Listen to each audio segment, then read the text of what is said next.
আসসালামু আলাইকুম। জামাতকে নিষিদ্ধ করার সিদ্ধান্তে রাজনৈতিক প্রতিক্রিয়া শুরু হয়েছে।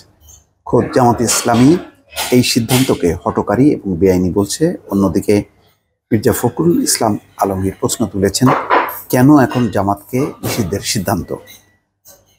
দর্শক, গত রাতে আপনারা জানেন যে 14 দলের বৈঠক শেষে সিদ্ধান্ত হয় যে খুব শীঘ্রই জামাত শিবিরকে নিষিদ্ধ করা হবে।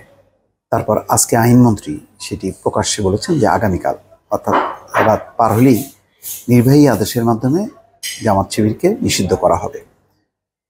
এ ব্যাপারে রাজনৈতিক মহল মনে করছে এটি দূরভিসন্ধি ইস্যু ভিন্ন দিকে ঘুরিয়ে দেওয়ার জন্য এটি সামনে আনা হচ্ছে, যাতে ছাত্র হত্যা, নাশকতায় পুরো দায় জামাতের উপরে চাপানো যায়। এখানে বলা হচ্ছে, কোটা বিরোধী ছাত্র আন্দোলনে সংঘটিত গণহত্যার ঘটনা থেকে দেশ ও বিশ্ববাসীর দৃষ্টি ভিন্ন খাতে সরাতে সরকার 14 দলের বৈঠকে জামাত ইসলামীকে নিষিদ্ধের সিদ্ধান্ত নিয়েছে বলে দাবি করেছে দলটি।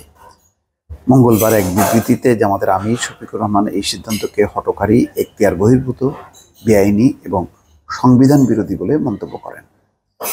সোমবার আওয়ামী লীগের নেতৃত্বাধীন 14 দলীয় জোটের বৈঠকে বাংলাদেশ জামাতে ইসলামীকে নিষিদ্ধ করার সিদ্ধান্ত হয়।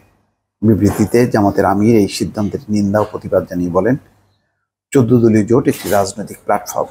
একটি রাজনৈতিক দল বা জোট অন্য একটি রাজনৈতিক দলের বিষয়ে কোনো সিদ্ধান্ত নিতে পারে না।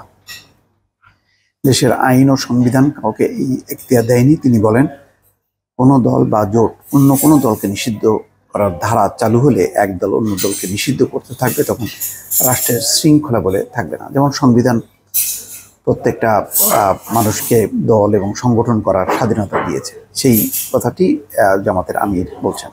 জামাতকে একটি প্রতিষ্ঠিত গণতান্ত্রিক রাজনৈতিক সংগঠন উল্লেখ করে শফিকুর রহমান বলেন, একটি গণতান্ত্রিক আন্দোলনে জামাত ঐতিহাসিক ভূমিকা পালন করেছে। জামাতের সঙ্গে বসে অতীতে আওয়ামী লীগ অনেক আন্দোলন করেছে।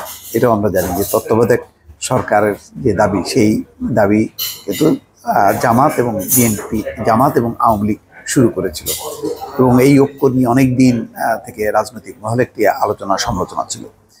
এরকম একটি গণতান্ত্রিক সংগঠনকে নিষিদ্ধ করার দাবি বেআইনি এবং এখতিয়ার বহির্ভূত।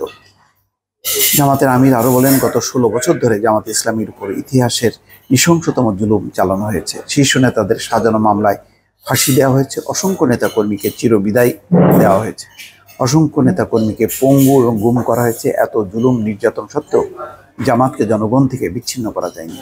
তিনি বলেন, অতীতে যত অঘটন ঘটেছে তার কোনো রকম তদন্ত ছাড়াই জামাতকে দোষারোপ করা হয়েছে।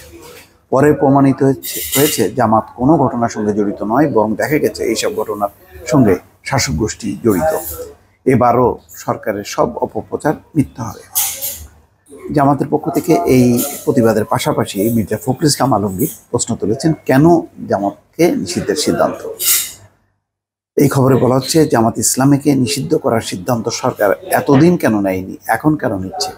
এমন প্রশ্ন রেখে বিএনপি মহাসচিব বলছেন, সরকার একটা ইস্যু তৈরি করে পরে তা ভিন্ন খাতে নিয়ে যায়। মঙ্গলবার বিকেলে এক সংবাদ সম্মেলনে সাংবাদিকদের প্রশ্নের জবাবে মির্জা ফখরুল এসব কথা বলেন। গুলশানে বিএনপির চেয়ারপারসনের রাজনৈতিক কার্যালয়ে এই সংবাদ সম্মেলন আয়োজন করা। মির্জা ফখরুল বলেন, বিএনপি বহুদলীয় গণতন্ত্রে বিশ্বাস করে। জনগণেরই দায়িত্ব তারা কার রাজনীতি গ্রহণ করবে, কার রাজনীতি গ্রহণ করবে না। এই জন্য একটি অবাধ, সুষ্ঠু ও গ্রহণযোগ্য নির্বাচন দরকার। পাকিস্তান আমলে কমিউনিস্ট পার্টিকে নিষিদ্ধ করা হয়েছিল উল্লেখ করে মির্জা ফখরুল বলেন, যারা স্বৈরাচার তারা এই ধরনের সিদ্ধান্ত নিয়েছে, তাদের এই ধরনের সিদ্ধান্ত নিতে হয়। তিনি প্রশ্ন রাখেন, এতদিন নেয়নি কেন তারা, আজকে কেন নিচ্ছে? ওই আজকে কেন নিচ্ছে, এটার বাস্তবতা হলো যে বর্তমান যে পরিস্থিতি, সেই পরিস্থিতিতে যেই হত্যাকাণ্ড সংঘটিত হয়েছে, যে নাশকতা, এর পুরো দায় সরকার নিজের ঘাড় থেকে অন্যের ঘাড়ে চাপাইতে চাচ্ছে, অর্থাৎ একটা আত্মরক্ষামূলক একটা পজিশন নিতে চাচ্ছে অন্য ইস্যুটাকে সামনে রেখে। দর্শক, ভালো থাকবেন। আল্লাহ হাফেজ।